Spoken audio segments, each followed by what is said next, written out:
folks. This is Amos. You know, it's strange that something that happened 5 years ago and 3,000 miles away from New York could ever affect the Kingfish and Andy. But believe it or not, it did.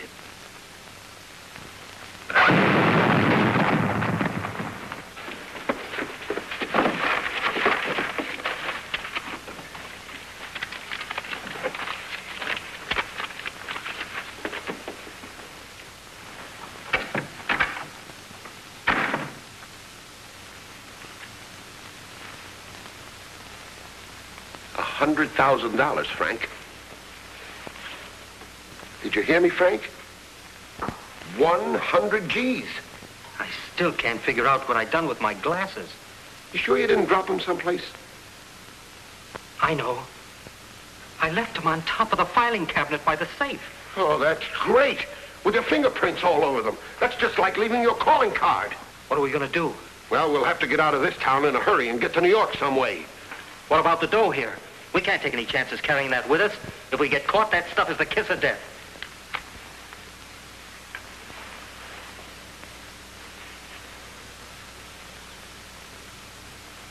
Get up. Get up, Frank, get up. The chair. We'll stash the money in the seat, then we'll crate the thing up and ship it to New York. Then we'll call for it later. Yeah, but what name do we address it to? Any name. Charles Mason. It's a good idea. Now I'll go out and dig up a crate.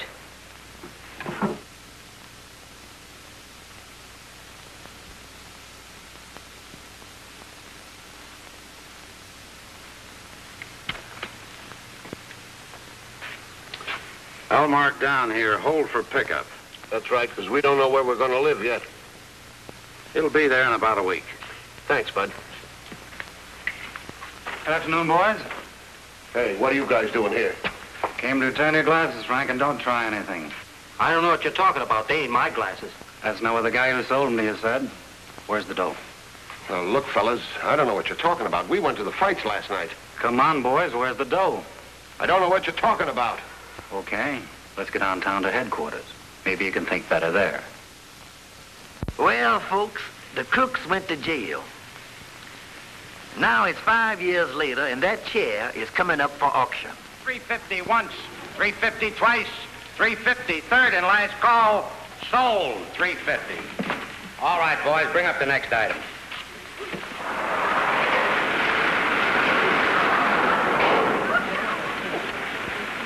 Well, Andy, we'll stay in here until the rain lets up, and then we can go back to the park. Yeah, good thing that thunder woke me up. Yeah. 2 weeks ago, I was sleeping in the park on a bench and stepped right to a 2-inch rainfall. Hey, what is this place anyway, Kingfish? Well, Andy, this is the railroad warehouse. This way they dispose of unclaimed merchandise. Oh, yeah.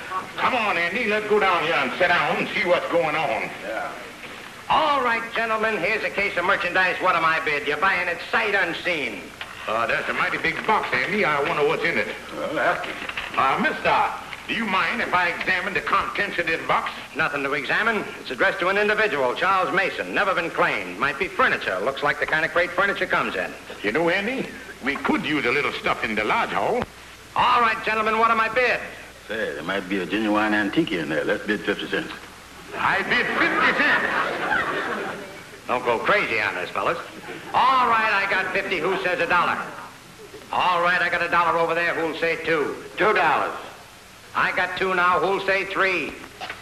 $3. I want 3. I got 3. I got $3. It's gone for 3. Who'll say? I got 4. I got 4. All right, do I hear 5? Do I hear 5? Do I hear $5? 5 it is. I got 5. I got 5. Are you all done? Who'll say 6?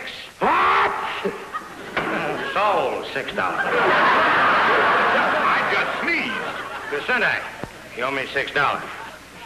Well, Andy, look like we done sneezed ourselves up on the crate here. You want to split the thing? Yeah, we'll each put up $3. Yeah, Andy, and I'll go over and pay the man, then I'll come back and help you with the crate. Yeah. There you is. Name, please. George Kingfish Stevens.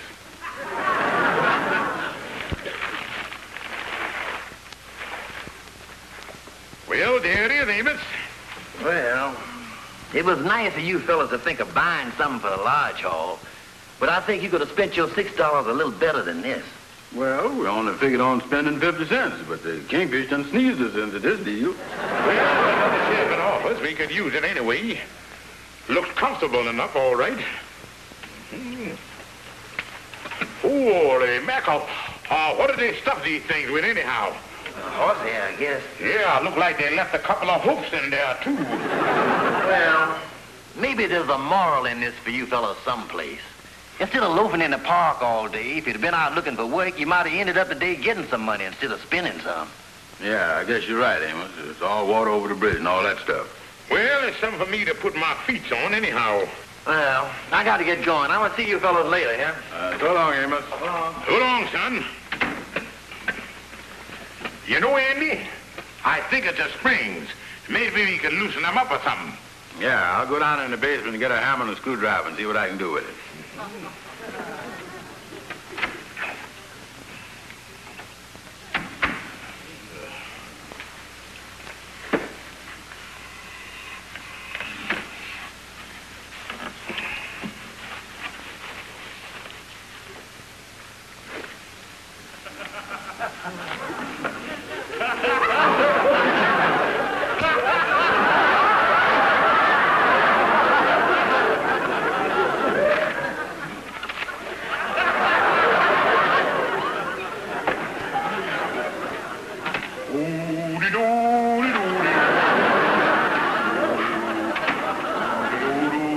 Kingfish, let's get busy. Now, Andy, on second thought, anything beat up as this here is liable to fall apart if we go to fix it. Yeah, I guess we'll just consider this as a looking at chair instead of a sitting down one, huh? Yeah, Andy, pardon me. I want to make a personal phone call. Oh, sure, Kingfish. I'll use the outer office. Yeah. And like I say, don't go poking around in the chair for nothing. Just forget the whole thing. Okay.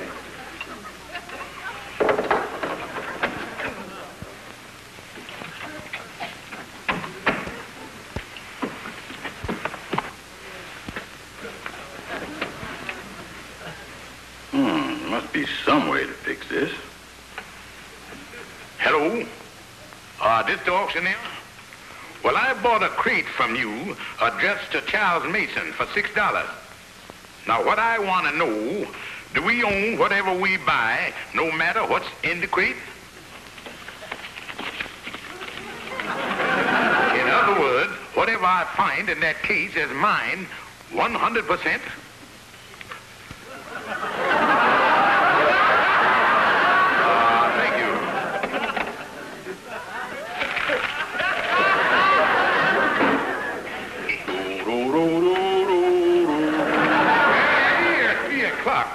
You want to go home and take your afternoon nap? Oh, no, Kingfish. I think I'll stay around here and unlax for a while. Say, why don't you go home and get off of your feet, sir? You put in a tough day, you know. No, Andy, I think I'll unlax around here a little while myself. Oh. Yeah.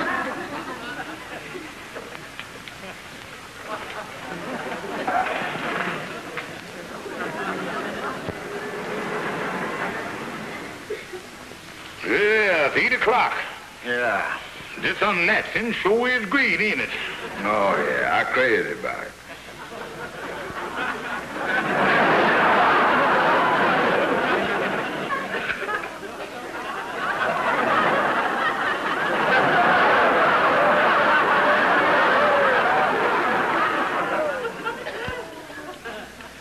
Andy, this unlaxing sure is great, ain't it? Yeah, I'm crazy about it. Well, Andy, being it's 3:15 in the morning, I was just wondering if we both ain't done enough unlaxing for one day. What do you mean, Kingfish? Well, Andy, why don't we both go home at the same time, and then maybe we can pick up with this unlaxing in the morning. Yeah, I think you got something there, Kingfish. Yeah, Andy, let's go home and get a good night's sleep.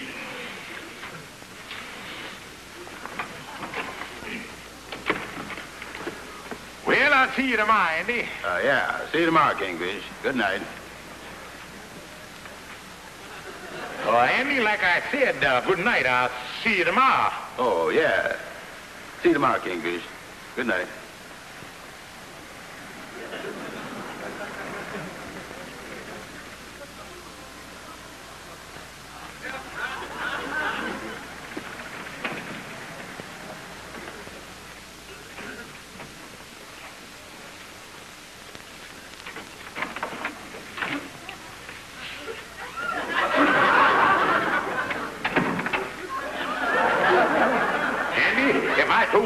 I know, and you told me what you know, I got an idea that we each know what each other know. This chair is full of money.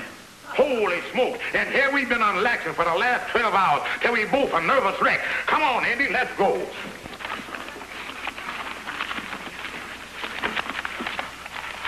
Holy smoke, Andy.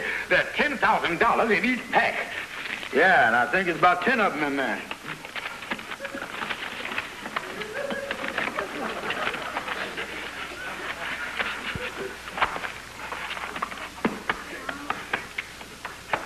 Andy, that's $100,000 altogether. $100,000.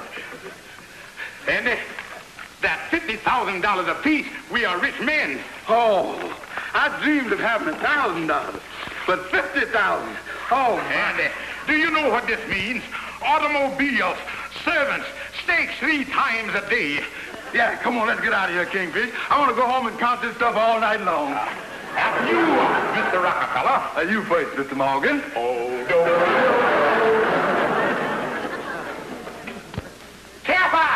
Sapphire, wake up, honey, wake up. Mama, wake up. Come here, everybody. Come here. George Stevens, what's the idea of barging in here at 4 o'clock in the morning and raising a... Ollie, what do you mean by coming in here at this hour of night, waking up everybody? You make me... You...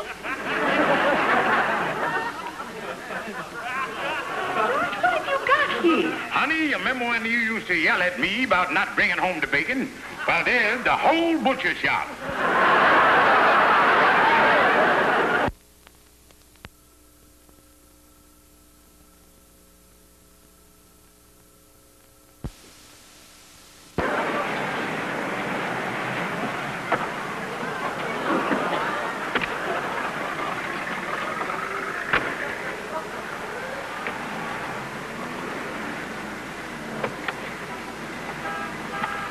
Mr. Stevens, we're home.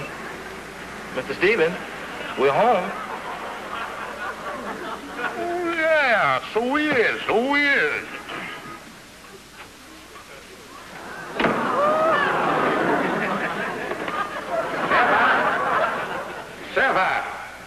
Sapphire, home. Oh, hello, George. Did you enjoy your drive through the park? Oh, yeah, I had Jenkins stopped, and I sat out on my favorite bench for a while. You know, I don't want to lose contact with the common people. Oh, George, don't be silly. George, that isn't an ashtray. It's a lamp. Well, what do you know? Well, darling, did you have a nice day today? Oh, yes. Mom and I were out shopping all afternoon. She got a few things that she needed. Oh, that's good, all right. Well, hello, Mama.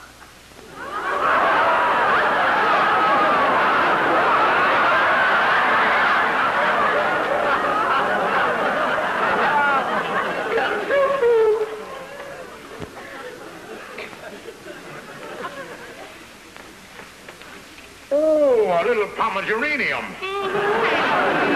Yeah, but I wouldn't leave him where there's any trap, so. Stand up, Mama. Yes. George, how do you like Mama's new hostess gown? Oh, that's great, all right. Well, one thing, if things ever get tough round here, we can always use it for drapes. Georgie, you're such a dear. That's the day that I want you to see. Oh, honey, I'd be glad to look at it. Come over here.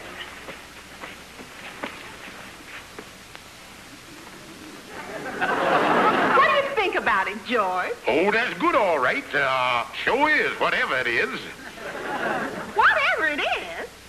George, that's an abstract. Oh, yeah, I recognize it now. And that's the one thing this apartment needed, an abstract. I'm the one who discovered it. And, George, the best part of it all is it only costs $200. Only $200?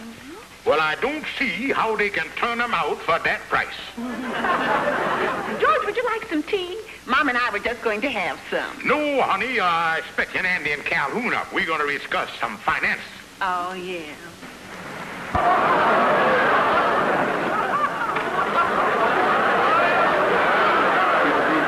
Now, but I got a reporting appointment. why don't you two take the car and pick me up here in an hour? Then we'll start the world all over again. All right, Andy. Okay. Bye. Bye. Well, George, I guess you'd like to be alone if the men are coming over to discuss investments. Yeah, because what we're going to talk about going to be way over your head. Oh. All right, then. Come on, Mama, let's have our tea in the kitchen. All right.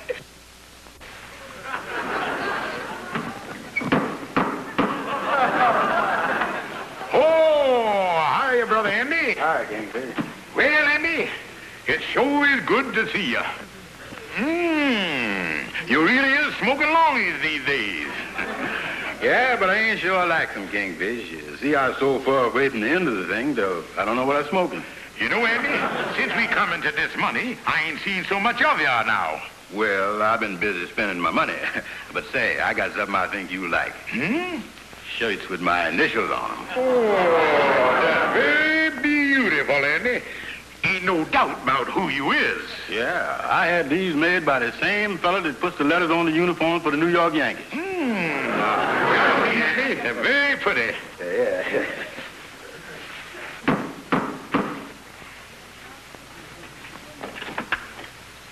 Hi, Calhoun. Hi, Kingfish. Hi.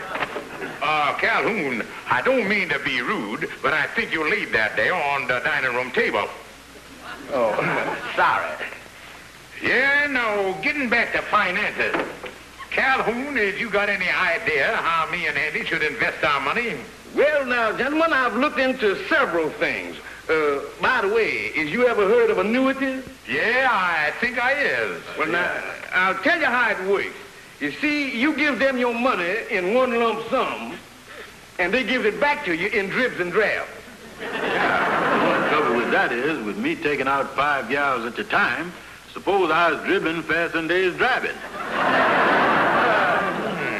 The boy got a point there. What else, Calhoun? Well, now, the safest and soundest thing to put your money in is blue chip stocks. Well, frankly, that's what I kind of had in the back of my mind. To put my money in stocks that'll pay a dividend. Do you know any brokers? It so happened that I does. I knows a very reputable firm that can really take care of your investments. That's fine. Well, I'll tell you what. You get in touch with the outfit and have them send a representative over to the lodge hall. We'll see, about 2 o'clock tomorrow afternoon. Yeah, we'll let him invest the money. Right. 2 o'clock tomorrow afternoon at the lodge hall it is. That's right. Well, so long, gentlemen. Well, so long, Calhoun.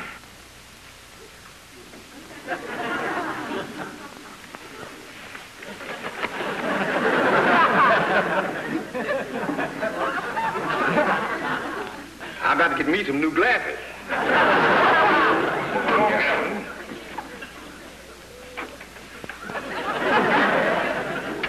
You know, Kingfish, the way I've been living for the past few days, I don't think I could ever go back to being poor again. Well, Annie, when you got money like we got, fortunately, we ain't gonna never have to worry about that. That's right. Man, you served 5 years of your term. By virtue of your parole, you're now free. All I can say is behave yourselves and good luck. Okay, Warden. And remember, don't leave this area. If you do, it'll be direct violation of your parole. And you'll wind up right back here again. Thank you, sir. Thank you, Warden. It was a crate addressed to Charles Mason. Charles Mason. I think we just sold that last week. I got a record of it here someplace. You sold it? Yeah, we held that for 5 years. Well, who got it? What happened to it? Well, let's see. Oh, here it is. It went for $6 to a Mr. George Stevens. His address is the Mystic Knights of the Sea Lodge Hall on 138th Street. Mystic Knights of the Sea Lodge Hall. How to do, gentlemen? We're looking for a man by the name of George Stevens. Yes, he the Kingfish. He called up a little while ago, say he gonna be down here any minute. What you want to see him about? Personal. Yes, sir. Well, his office is right in there. You can go in and wait for him if you want to. You can do that.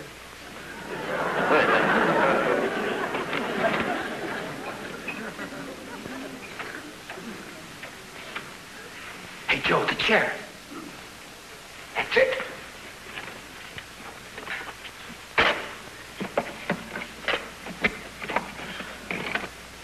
money's gone. Hey, Lightning. Hi, Mr. Kingfish. There's two gentlemen in the office waiting to see you, sir. Andy, that must be two stockbrokers that Calhoun sent up. They're a little early, but that go to show they're on the ball. Yeah. Well, hello, gentlemen. My name is George Stevens, and this is my good friend, Mr. Brown. Howdy. Hi. Now, look, let's get down to business. That's what I like. We came about the money. Oh, yes, I know. I've been expecting you. You've been expecting us? Yeah, we even brought the money here in these here briefcases, so we wouldn't waste no time. Yeah, now you being stockbrokers, you'll know the best stock to put our money in. We want nothing but the blue chipper stuff. And here's the money, gentlemen. And I'm going to leave the whole matter entirely in your hands. Because Calhoun said you boys were the most reliable in the business. Yeah. And I'm going to make it easier for you. We'll put it all here in one briefcase, and you can take it that way. Yeah, but of course, we want to know what stocks you finally decide to invest our money in. Oh, well, don't worry. We'll get in touch with you. Don't call us. We'll call you. Just a minute. What do you want? You think we're a couple of amateurs, huh? How about a receipt? Yeah. Oh, I clean forgot about that. Well, I got it all made out. All you got to do is just sign it. You know, when you're dealing with big businessmen, you got to keep everything legal. Well, so long, fellas, and thanks for giving us the business.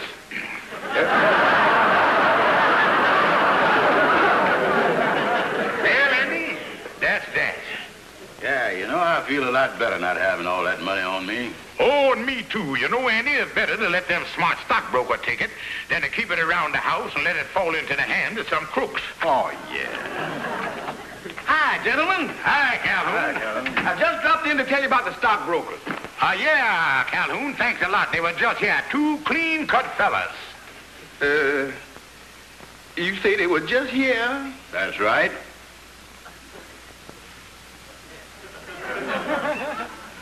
What's the matter, Calhoun? Now, what I'm trying to figure out is, how come they was just here when I ain't called nobody? You ain't called nobody. No. Not even one teensy-weensy call? No, I ain't called nobody. And they got our money. We've been robbed. Let's call the police. Yeah, get the police. Hello? We want the police. We got to get the police right away. Andy, we ain't got no time to wait on the police. We got to catch them guys ourselves. Well, let's get going. Who are you? I'm the police. Oh, thank goodness you caught them. Yes, we've been on the trail of these two crooks ever since they were released from prison. Which one of you is George Stevens? Well, I'm George Stevens. This your briefcase? Oh, yeah, that's mine, all right. Yeah, and that's our money in there, too. Your money? Take it easy, fellas. This isn't your money. Well, what do you mean? Well, it's a long story, Stevens. We're going to go down to the jail and book these two boys. Why don't you come along? We'll tell you all about it. And that's the way it is. Well, it'll all just have to go back. I think he must have gotten wind of what was coming, 'cause this morning he bit me. But it just goes to prove one thing. Money that comes easy, goes easy. Irregardless to how it come, this is really a blow. And all them beautiful gals that was dying to go out with me when I had all that money. The only money that means anything is money that you work for, money that you've earned. It wasn't easy carrying that crate, I tell you that. Well, this should be a lesson to all of us. Shouldn't be greedy. We should be satisfied with what we ourselves earn. We shouldn't want things that were beyond our reach. Yes, trying to get something for nothing is one of the worst evils of mankind. And like Mama says, I hope we've all learned a good lesson. Come on, folks. Come on, folks. Let's hear something. I don't know what's inside, but I got $1.50 for this. Who'll bid $2? I bid $2. I bid 2.5. Do I hear 3?